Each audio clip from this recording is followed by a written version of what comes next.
अगर आप भी चाहते हैं कि एसएस फिल्म्स मोतिहारी के ऑडियो वीडियो सबसे पहले आप तक पहुंचे, तो इस चैनल को सब्सक्राइब करें और साथ ही बेल आइकन को दबाना ना भूलें। Presented by SS Films Motihari. ताते लागो तो धरावन बेमारी हो ताते लागो ताते लागो विकेश भोजपुरिया जगया पाने और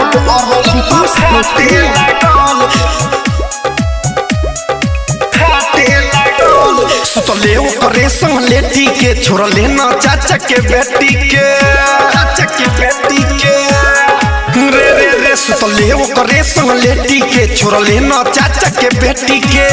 बचलई जत सगरो बाटे लागल हाँ बाटे लागल तोर धरावल बीमारी हो पाटे लागल दबया पना पपरल तो फाटे लागल तोर धरावल बीमारी हो पाटे लागल जबया पना पपरल तो फाटे लागल तोर धरावल बीमारी हो पाटे लागल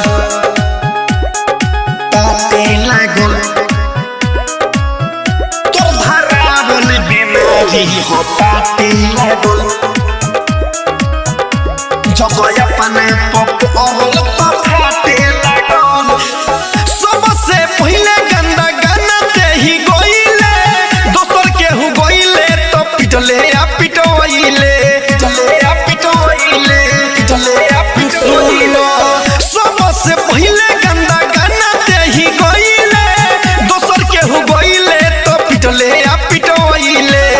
गाली अब तोहरा पयाटे लागल हयाटे लागल तोहरे हवे बीमारी पाटे लागल जब अपना पपरल तो फाटे लागल तोर धरावल बीमारी हो पाटे लागल जब अपना पपरल तो फाटे लागल तोहरे हवे बीमारी पाटे लागल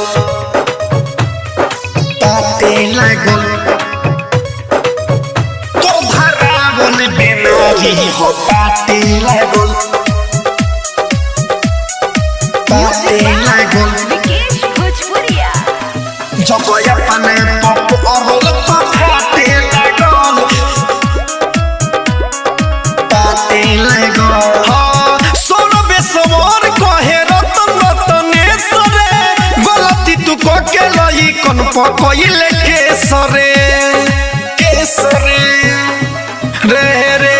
संदीप प्रदीप कहे रतन रतनेश्वरे गलती तू के लई का पकइले केसरे अब कहे चमचा तोहर चाटे लागल चाटे लागल तोहरे हवे बीमारी पाटे लागल जब अपना पपरल तो फाटे लागल तोहर हवे बीमारी पाटे लागल जब अपना पपरल तो फाटे लागल तोहरे हवे बीमारी पाटे लागल डिजिटल रिकॉर्डिंग स्टूडियो मोती